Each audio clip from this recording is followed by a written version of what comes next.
Hey guys, this is Shakti from Around the Wicket, where we not only speak about the game, but we try to learn more about the humans behind our sport. It gives me great pleasure of having Australian Orthodox spinner and all-rounder in Sophie Molineux joining me. She was part of the World Cup winning squad earlier this year with the Australian women's cricket team. She played in the final against India, and recently she has renewed her contract with the Melbourne Renegades in the Women's Big Bash League. So Sophie, thank you so much for joining me. Hey, thanks for having me. Firstly, good morning. And, obviously things are slightly different at the moment. Your first international, matchup since the T20 World Cup is not too far away against our trans-Tasman rivals in New Zealand. Like I said, the preparation is, not what you're probably used to. But how is the team going along? And what are you looking forward to most? Look, it's a little bit different this time around. I think, the world's in a very different spot to 6 months ago when we were playing in the World Cup final. But all in all, we're really, really lucky and excited to be able to play some cricket. And I think when we all get together on Monday next week, I think it's probably going to start to feel even more real when we're, about to start a series against New Zealand. And who would have thought this time a couple of months ago I'm a Victorian, so it feels like once we're a long way away from playing cricket again. So we're just really excited that we're going to play a massive amount of cricket this summer, all things going to plan. People probably don't know there's probably around 8 Victorians in the squad, so obviously feels much better moving around a little bit because Victoria's been in strict lockdown here in Australia. How's the routine looking like? It probably is not, what you are used to in the past, but what do you guys get up to at the moment? And, what's this biosecurity bubble, that everyone talks about?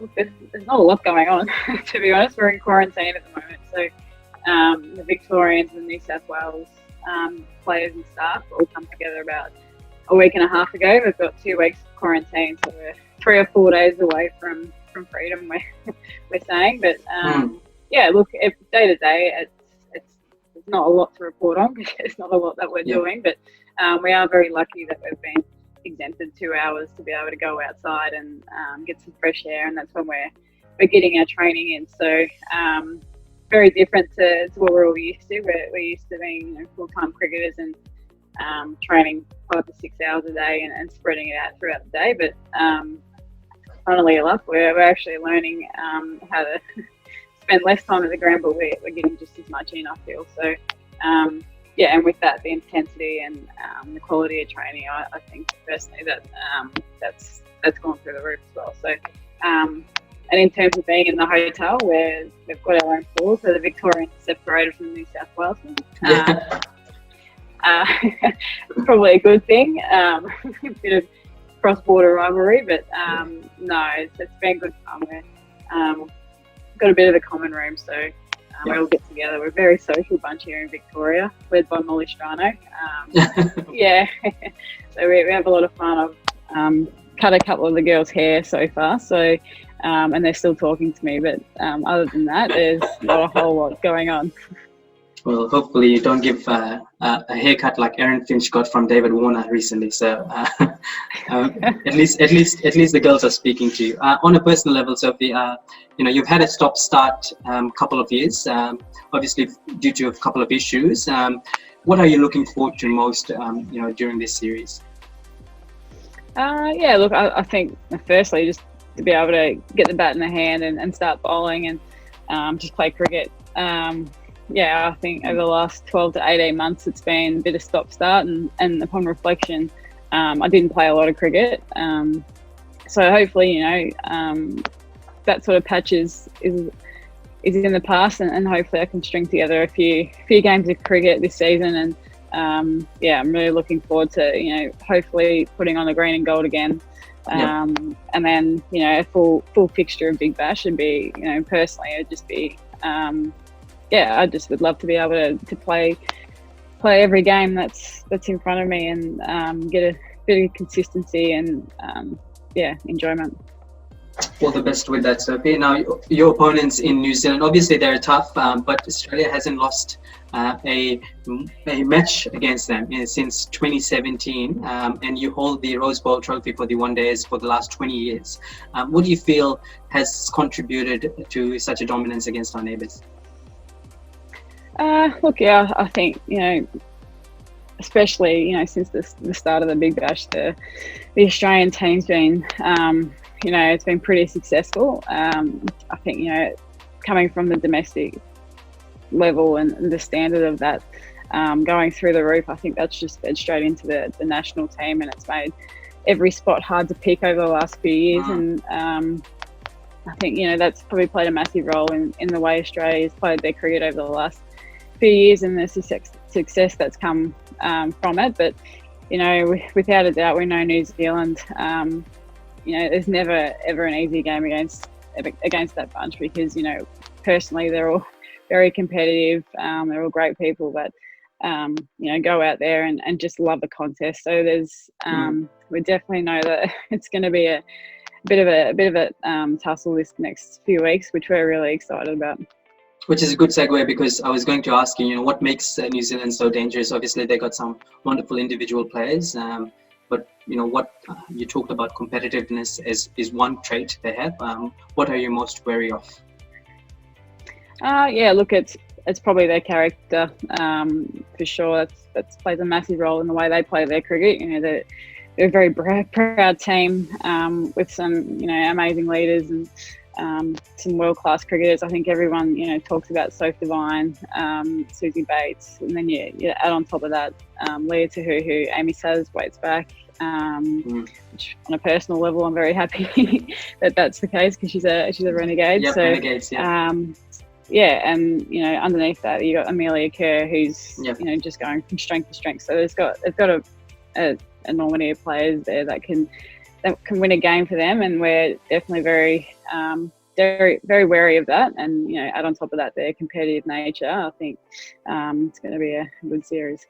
Yeah, we're looking forward to that as well, and hopefully it's very, very competitive. I don't know if you know this as well, Sophie, that the Australian team are going for 18 straight one-day matches. So they're only about 4 matches away from the world record held by Ricky Ponting's Australian man. So it will be something good for the Australian women's team to have a little feather in the cap, I guess. In terms of finger spinning, an art that you are undertaking. Obviously, you've got some wonderful finger spinners in Australia. Jess Jonathan is, on top of the world as well. Does it get competitive amongst you two, or do you both have very different roles and very well-defined roles to whichever country that you come up against? Yeah, look, it's Australia is pretty blessed at the moment with the amount of spinners we've got. Not at the Australian level, but not only at the Australian level, but also domestically. They're in most teams now, and they're all quality as well. But with the Australian team at the moment, that's probably one of our strengths. The amount of spinners we've got and the variety between each of us, led by Shal Nitschke, who's our spin coach, who is a legend of the game, that's for sure. And luckily enough for Jono and I, she was a left arm offie as well, so we've been able to pick her brain over the last 12 to 18 months. But in terms of like Jono, as you said, we're very different spinners, although we both bowl left arm off spin. In terms of how much we spin the ball, at paces we bowl, tactically we bowl at different points of the game. So we are very, very different spinners, but it's very handy to have someone like Jono on your team, just because the amount of experience she's had. I've been able to pick her brains, and would much rather be on her team than against her, that's for sure. Yeah, like Shane Warne always says, bowling in partnerships is very, very important. In terms of Australian cricket, one of the contests that most of us look forward to is the Ashes. You've played one Ashes match. It was a memorable one for yourself. Obviously, like I said, injuries and time off has played a part in you not playing as many. But do you still feel that the longer format is a benchmark for yourself? And are you looking forward to donning the whites very soon again? Yeah, look, sort of grew up watching Test cricket. You know, the highlight of my year was Boxing Day Test, where I could sit down for 5 days straight and get the scorebook out and score every ball. So I grew up on Test cricket. My dad grew up on Test cricket, and and to be able to play Test myself last year, that was definitely one of the highlights of my career. But it's definitely a very special sort of format of the game, and you know, even more so for us girls who, you know, there's only an opportunity to play one every 2 years. So you know, like in a perfect world, we'd love to be able to play more, and hopefully in the future would be able to do so. But you know, any cricket, especially in this day and age and with what's going on in the world, I think we'd all take and we'd all love at any level. So putting on the green and gold to state cricket, to club cricket, I think we're all just hanging out to play cricket again. Yeah, awesome. With the Renegades, obviously, like I said, you extended your contract with them. You know, one of the more memorable moments, not for yourself, but you know, for a cricket watcher here in Sydney, is your run out. You know, about 2 years ago. Do you remember that moment clearly? And can you tell us how or what eventuated? I do remember it clearly, and if I tend to forget about it, it comes up on the TV every now and then too. So, no, it was a pretty special day. It was a massive day for cricket in Australia, and you know, both games were, you know, last ball cricket games, and you know, in hindsight now, I feel very lucky to have been a part of or played a bit of a role in such a special day. But you know, definitely after that, I was us as a group, a Renegades group, were pretty disappointed, a little bit hurt for a while, but you know, we've played a season since then, and we probably used it as a bit of motivation. As I said, it's been played in our faces a little bit over the last so no, I think, you know, in hindsight, it's definitely, you know, done the Renegades wonders in terms of that's another, you know, it's another really tight game under our belt that we can sort of draw upon if we're ever in that situation again. I guess, you know, the Renegades itself, they've retained a lot of their core players. Addition of Lizelle adds a lot of experience as well to the team. We've lost Danny White, but in saying that, you know, what do you feel will contribute to the success of Renegades this season, if things go well? Yeah, well, there's been a few changes. It's great that we can keep our core group together. We seem to have done that for the last few years, and I think it's a reflection upon the amount of enjoyment we have as a group when we're all together for that 6 weeks of the year. But definitely adding Lizelle to our group, you know, it's going to be much better batting on her team than bowling against her, but that's for sure. But look, we're really excited about that. We've obviously lost Annie and Tammy, our two Poms, but you know, and to even have Amy Satterthwaite back, having her with Leah come across and baby Grace, it's really exciting. So look, hopefully, you know, this core group can keep building together, and we've added a bit more firepower, a new coach.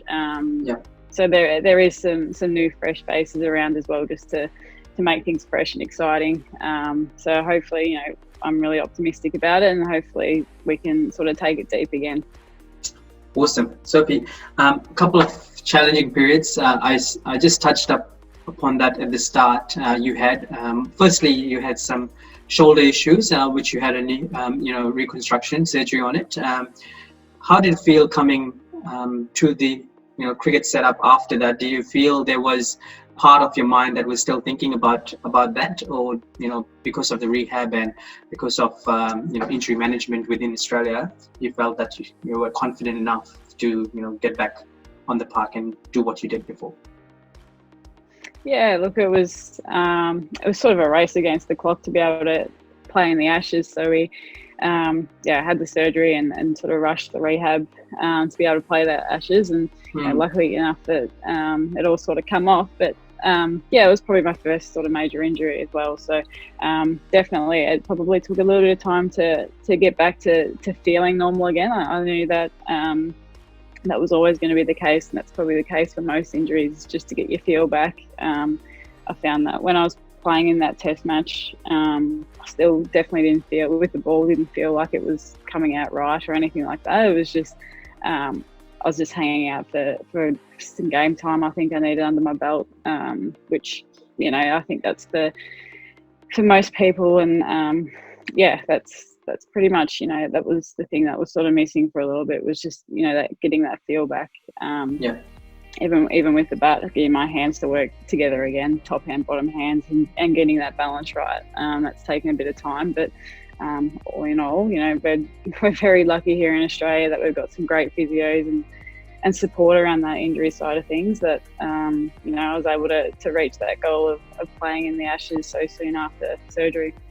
The part that, you know, is very important now in sports at the moment is mental health, and you know, it is known that you took some time off due to mental health issues. Now, how important was this break for yourself to refresh back again, and how important is it for any athlete to become aware of, you know, issues related to mental health?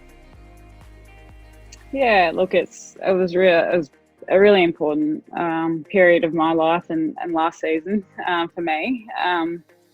Just to be able to take that break and sort of take a breath and actually listen to what I needed and my mind, and work on a few things on that side of things. Probably taught me more than what any other sort of period of time has taught me, that's for sure. So, you know, being able to slow down a little bit and actually, yeah, as I said, listen to what was going on up top and not just push things aside was really important. And it probably taught me that, you know, the importance of being happy and feeling well, and that, you know, that's really important in all aspects of life and for every athlete to be able to perform. I think, you know, you need to have, you can do all the training under the sun physically and be, you know, in top nick physically, but you need to be sort of in a good place up the top, I think, mentally, to be able to perform how you'd like to. So and not did you just take away performance, you sort of I suppose most people want to be happy and to live well, and to be able to have a laugh with one another, and that's you know, that break sort of taught me that. So yeah, I was very lucky that there was some amazing support around me, not from you know, only just, you know, your family is always there, and they were amazing during that period. But friends, Cricket Australia and Cricket Victoria, they were all yeah, incredible during that time. Yeah, a couple of things that you've stated that is very important with mental health. Obviously, you need to have a good support system, like you said. And the second thing is that it's applicable everywhere, not just in sports. So, you know, if people have any issues, please reach out. A lot of people are there to help out.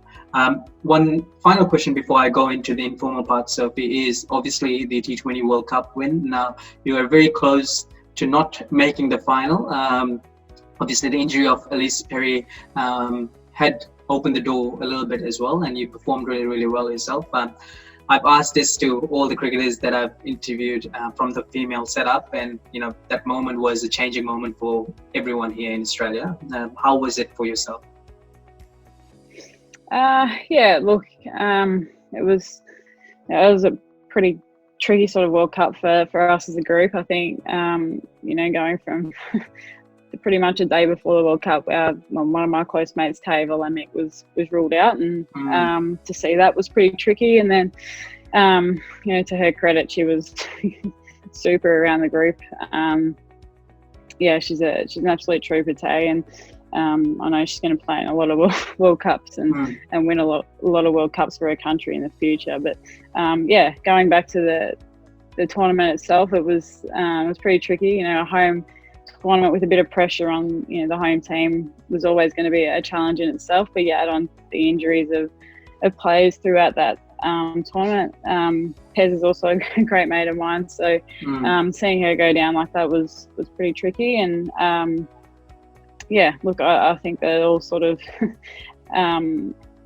the semi-final with the rain and everything, it looked pretty bad at one point there. But look, we were just lucky that the tides turned a little bit, and we were on the right side of the luck, I suppose, with the weather. And I think the final speaks for itself. I think it was just a take away our performance, but it was just an amazing spectacle for cricket and Australian sport, and to be a part of that. I think all of us, the players on the field, off the field, staff, people behind the scenes, that was a really special day.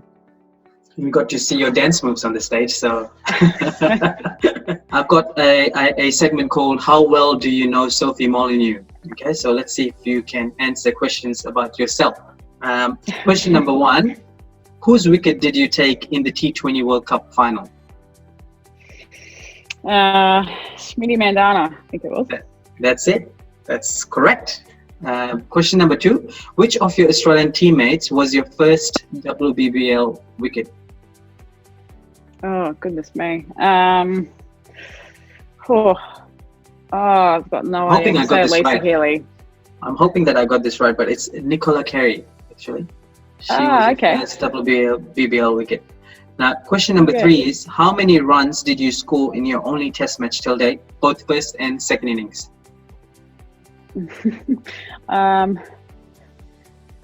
40 odd, 50, 51. You scored more than 51. You scored 41 in the first innings, and you scored 21 in the second innings. So you scored 62 runs in your first, which is pretty good outing. Number 4 is, what are your best bowling figures in one-day cricket, and who was it against? I haven't played a lot of one days for Australia, but I think I've only played 2 against Pakistan, and I reckon maybe 2 for 25, maybe. More than that, it was 4 for 14 against Pakistan. Ah, there you go. That was in Malaysia. That was in it was in Malaysia. It was very hot day. Yep, that's correct. It was in Malaysia. 4 for 14 against Pakistan. So those are the 4 questions. You did well. 50-50, I'd say. Okay, these are your rapid fire questions. Okay, who's the biggest pest in the dressing room in the Australian setup? Lisa Healy or Megan Schutt, depending on their day. It's common. Everyone says that. Who is the calmest in the dressing room?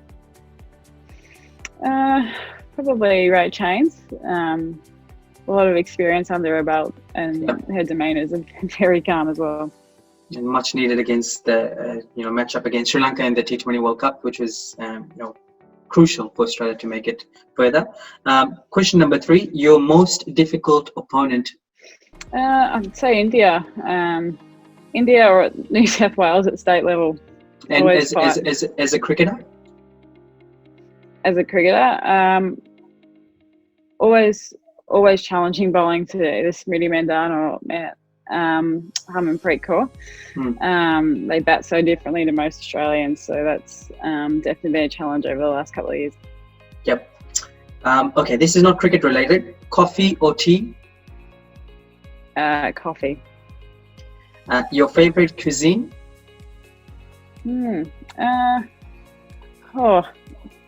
Don't mind. I don't know. Don't mind Mediterranean, maybe. Yeah. Okay. Boring. Boring. Yeah. If you had to be one person for a day, who would they be? Oh, I've got no idea. I wouldn't want to be a politician at the moment. They're under the pump. I wouldn't mind stepping into Dennis Rodman's shoes back in his day when he was playing. Basketball for Bulls. Amazing, yeah. And one final question is a sports person you would like to meet? I'd love to probably meet maybe Tom Brady or someone like that over in America. Serena Williams would be pretty cool as well. You love your American sports, do you? So Yeah. Yeah. Yeah. Because Awesome. I've been watching ESPN with Georgia Wareham all day in Oh, quarantine. yes. Awesome. Thank you so much for joining me on Around the Wicket. Really appreciate your time. Also, great to chat about cricket. All the best for the series against New Zealand. And, fingers crossed everything goes well for the Australian team.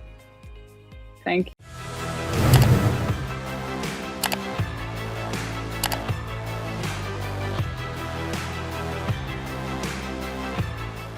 you. Thanks for having me.